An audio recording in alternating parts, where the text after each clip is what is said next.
नमस्कार, day to day news Bharat में आपका स्वागत है। मैं हूं आपके साथ Neeraj. Day to day news Bharat आपसे वादा करता है कि हम पूर्णतः निष्पक्ष तरीके से पत्रकारिता करेंगे और हमारा कोई भी पत्रकार किसी से भी किसी भी तरह का उपहार या फिर विज्ञापन स्वीकार नहीं करेगा, ना ही किसी को ब्लैकमेल करेगा। हम दबे कुचले लोगों की आवाज बनेंगे। हमारा चैनल ऐसी कोई भी खबरें नहीं चलाएगा जिसमें भोले भाले लोगों को बेवकूफ बनाया जाता हो या फिर उन्हें धोखा दिया जाता हो।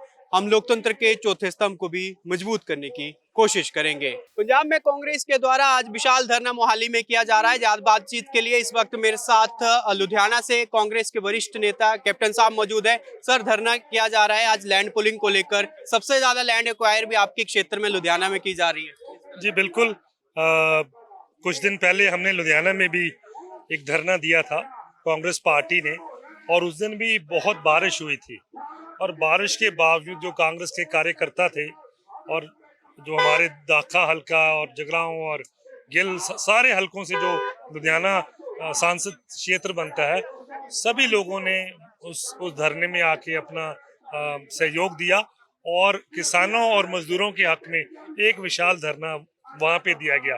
आज मोहाली में, क्योंकि मोहाली भी जो हमारा जिला है लैंड पूलिंग से प्रभावित है, सबसे ज्यादा लैंड पूलिंग अगर हुई है पिछले कई सालों में तो वो मोहाली में हुई है।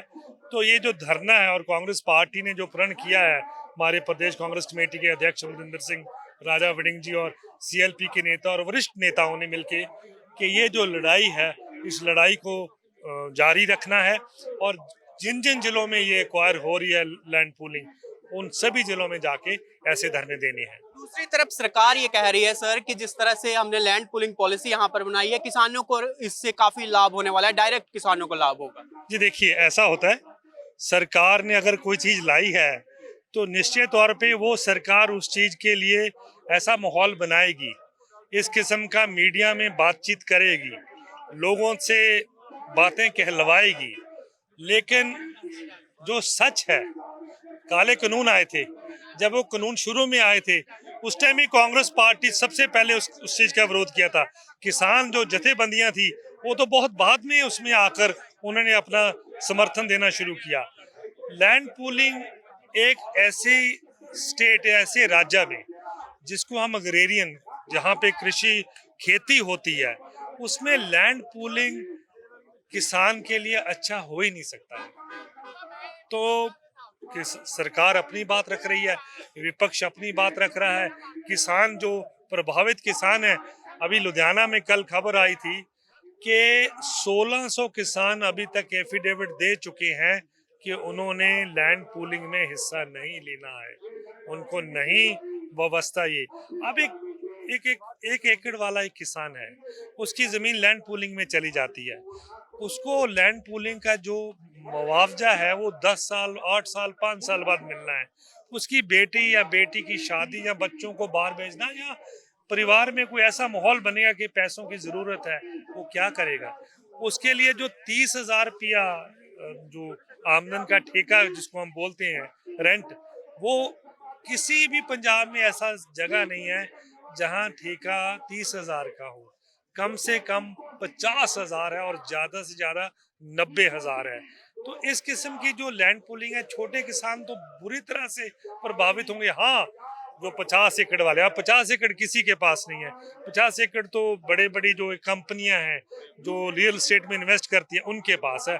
उनके लिए ठीक है कि 50 एकड़ दो, पीछे दे दो, लेकिन बातचीत करके सामान आगे ले लो। 30 एकड़, उनको 30 एकड़ मिल जाना है। 1 एकड़ वाले किसान को तो मिलना ही कुछ नहीं साहब।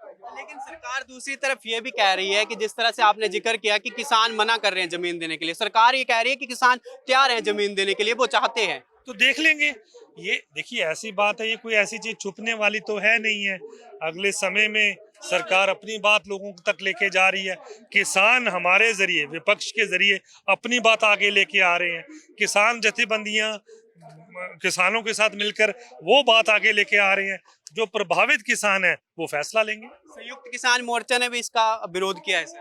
बिल्कुल, सारी किसान जथेबंदियां इस मामले पे दोबारा एक एक सुर में बात कर रही हैं कि हम इस लैंड पूलिंग का पूरे तौर से विरोध करते हैं। आपको क्या लगता है सर, क्या इसमें कुछ संशोधन करना चाहिए ताकि किसानों को सीधा लाभ पहुंचे? ये सब ऐसी बात है, आप किसी चीज को लाभ देना चाहते हैं सही बात है।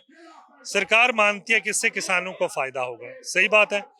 तो जो वो कोई भी चीज लाने से पहले जिन लोगों से आपने जमीन लेनी है, उनसे पहले बातचीत कर ले, उनको बिठा के टेबल के क्रॉस बातें कर लें। जब ये काले कानून, आपको याद होगा जब इनकी विरोध में बातचीत शुरू हुई थी, तो कांग्रेस पार्टी की उस टाइम सरकार थी, हर 7वें दिन किसान जथेबंदियों के साथ बातचीत होती थी और बात निकल के आती थी और समझ आती थी। तो ऐसा लैंड पूलिंग इतनी जल्दी क्या है साहब?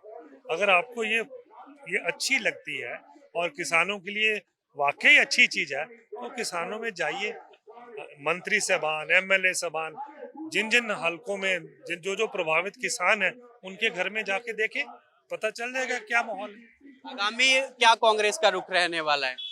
देखिए, आपने अगर लैंड पूलिंग को लेके कि आज देखिए माहौल कैसा है, बारिश हो रही है, और अगर आप पीछे देखेंगे भारी संख्या में कांग्रेस के जो कार्यकर्ता है वो आज इस धरने में पहुंचे हैं और किसानों और मजदूरों के साथ अपना जो सहयोग है वो दिखा रहे हैं। जो वो उनके लिए, जो हम एक कहते हैं कि एक दूसरे के लिए उनके दुख के समय में खड़े होते हैं, वो चीज़ आज देखने को मिल रही है। धन्यवाद हमारे से बातचीत करने के लिए। तो साफ तौर पर कांग्रेस के वरिष्ठ नेता इस वक्त हमारे साथ कैप्टन साहब मौजूद थे। इनका साफ तौर पर कहना है कि जिस तरह से जो लैंड पूलिंग पॉलिसी यहाँ पर सरकार द्वारा लाई गई है, वो किसानों से पूछकर नहीं लाई गई है और किसान इसका विरोध करते हुए नजर आ रहे हैं। और कांग्रेस आज मोहाली में इस दौरान एक विशाल प्रदर्शन करती हुई भी नजर आ रही है। अपने सहयोगी शरवण कुमार के साथ Neeraj Dogra, day to day news Bharat, Chandigarh.